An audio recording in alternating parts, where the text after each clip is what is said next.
Bismillahirrahmanirrahim. Assalamualaikum warahmatullahi wabarakatuh.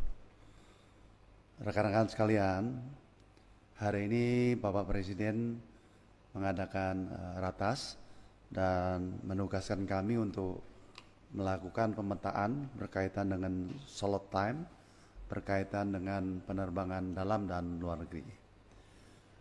Dalam pengamatan kita dari historis, maka kita bandingkan antara penerbangan saat ini dengan 2019. Pada dasarnya penerbangan dalam negeri sudah mencapai recovery sebanyak 71%. Ini suatu jumlah yang lumayan baik, bahkan pada Soekarno-Hatta sudah mencapai 90%.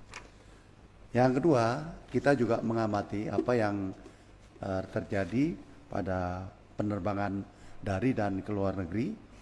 Recovery tahun 2002 terhadap 2019 sudah mencapai 33%. Ini juga sebenarnya sudah baik, mengingat bahwa secara internasional perkembangan jumlah penerbangan ini relatif belum banyak ya.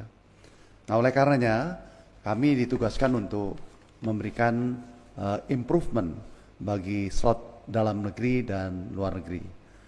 Beberapa yang kita catat bahwa semua bandara sebenarnya sudah recover pada jumlah konektivitas atau movement yang sama dengan 2019. Katakan Soekarno-Hatta dengan 81 movement per jam,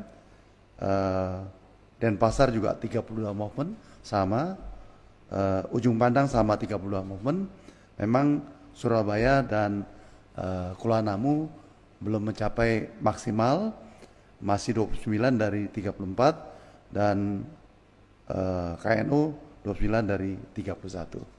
Nah, ini akan kita perhatikan kapasitas ini, mengingat penerbangan dalam dan luar negeri ini begitu banyak demand-nya. Dari apa yang kita lakukan pemetaan, tadi Pak Presiden juga sampaikan bahwa satu sisi kita meningkatkan slot, tapi tingkat kehati-hatian itu juga harus dilakukan. Beberapa hal yang akan kami lakukan dan sudah dilakukan, yaitu bagaimana mendistribusikan atau rebalancing terhadap kapasitas 3 terminal yang ada. Sebagai contoh, Terminal 3 sebagian ke 2F, sehingga penerbangan umroh bisa dilakukan di 2F. Nah, ini sangat signifikan. Yang kedua adalah mengurangi jumlah peserta umroh di bandara 3 dan 2, tetapi kita membuat satu launch yang convenient sekali, sama convenient dengan hotel. Nah, ini membuat pengantar-pengantar itu bisa menunggu lebih dari 3-4 jam dengan fasilitas yang bagus. Yang berikutnya adalah bagaimana mengoptimalkan khususnya Soekarno-Hatta runway ketiga. Runway ketiga ini memang harus kita optimalkan agar jumlah kapasitas dan juga antrian dari pesawat itu relatif lebih bagus. Kita juga minta AP2 dan kawan-kawan untuk meningkatkan ground handling.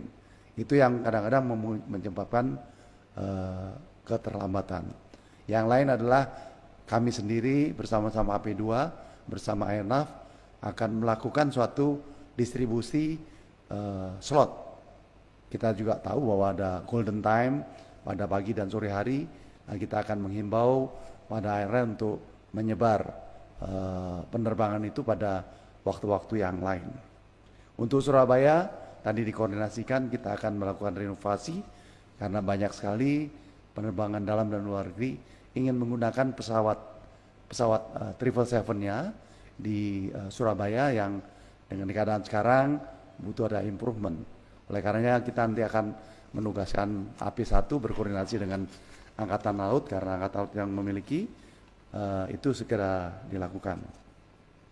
Nah, apa yang ini juga kami catat bahwa kita ditugaskan untuk melakukan penelitian terhadap Surabaya agar jumlah atau kekuatan PCN daripada Bandara Surabaya itu harus seperti apa, dan observasi akan kita lakukan lebih detail seperti yang kita lakukan pada Halim.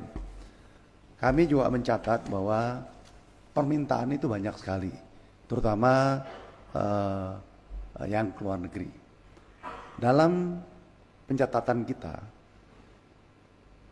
penerbangan dalam dan luar negeri, kalau luar negeri itu ada Qatar, ada Turkish, ada Filipina, ada China Airlines, ada Cathay Pacific, ada Qantas, ada Vietjet, ada Uzbekistan.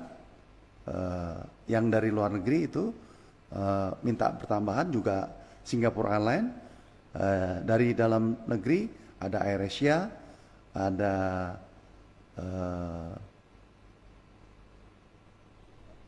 beberapa airline yang lain. Jadi dari permintaan, ada permintaan sebanyak 166 slot atau perkembangan 84% penambahan itu. Namun demikian Bapak Presiden mengarahkan bahwa sekalipun permintaan itu banyak, lakukan dengan hati-hati karena satu sisi harus dilihat produktivitas daripada konektivitas itu efisien atau tidak.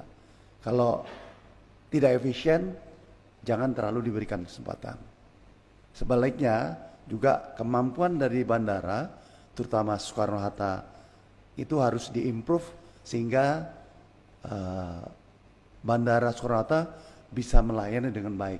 Tidak ada ekses-ekses yang terjadi karena keterlambatan barang atau kepenuhan dan sebagainya. Kami akan koordinasi lebih lanjut arahan Bapak Presiden. Oleh karenanya kesimpulan kami tadi dalam arahan Presiden, dalam masa transisi pandemi ke endemi ini kita harus lakukan dengan proven yang baik bahwa layanan kita lakukan di bandara-bandara internasional kita harus dengan baik. Yang kedua adalah penurunan pada COVID kemarin, dan ini akan meningkat lagi. Kita akan improve dengan baik. Saya akan tambahkan bahwa penerbangan dalam negeri memang belum maksimal. Ada satu key dari Bapak Presiden dan memang itu sudah mulai kita lakukan, bahwa penerbangan ke seluruh Indonesia, bahkan ke kota-kota atau kabupaten yang membutuhkan penerbangan, kiranya para Pemda harus ikut mensubsidi. Pada tahap pertama biasanya belum mencapai 70%, cuma 50 atau 60%. Nah, dengan kapasitas demikian mengakibatkan jumlah daripada efisiensi nggak tercapai. Beberapa yang sudah kita hasilkan di Toraja, di Lubuk Linggau, di Ngloram, Banjarnegara, dengan adanya subsidi bersama, airline mau ke sana dan memang ekonomis. Setelah 3 bulan atau 4 bulan itu bisa lepas. Nah, oleh karenanya kepada bandara-bandara atau pemda-pemda yang lain, kami ditugaskan bersama Mendagri akan kita kumpulkan. Dalam kesempatan ini kita juga mengimbau kepada Pemda apabila ingin diterbangi oleh pesawat-pesawat dari penerbangan nasional harus meningkatkan atau melakukan subsidi bagi kegiatan-kegiatan itu. Desember ini kita sudah lakukan rebalancing, Terminal 2F sudah berlaku, umroh sudah berlaku, tapi masih ada perlu lagi himbauan kepada tur untuk melakukan atau mengikuti apa yang dianjurkan oleh pemerintah maupun AP2. Dan mengingat bahwa permintaan pada Bandara Internasional Winter dan Summer 2023 itu tinggi, maka kita juga akan meningkatkan kemampuan daripada bandara-bandara kita, sekaligus kita menertibkan, tapi juga kita menseleksi mana penerbangan yang produktif. Penerbangan produktif pasti akan kita berikan, tetapi kalau penerbangan itu tidak produktif, Pak Presiden menginstruksikan untuk tidak terlalu dilayani dulu. Saya pikir itu yang menjadi rapat tadi, koordinasinya begitu baik. Pak Menko Marinvest banyak memberikan masukan, juga dari Kementerian BUMN dan Pariwisata memberikan suatu masukan. Kami ditugaskan untuk berkolaborasi khususnya dengan Menko Parekraf dan Kementerian BUMN, tentunya dikoordinasikan oleh Bapak Menko Maritim. Terima kasih. Selamat sore. Wassalamualaikum warahmatullahi wabarakatuh.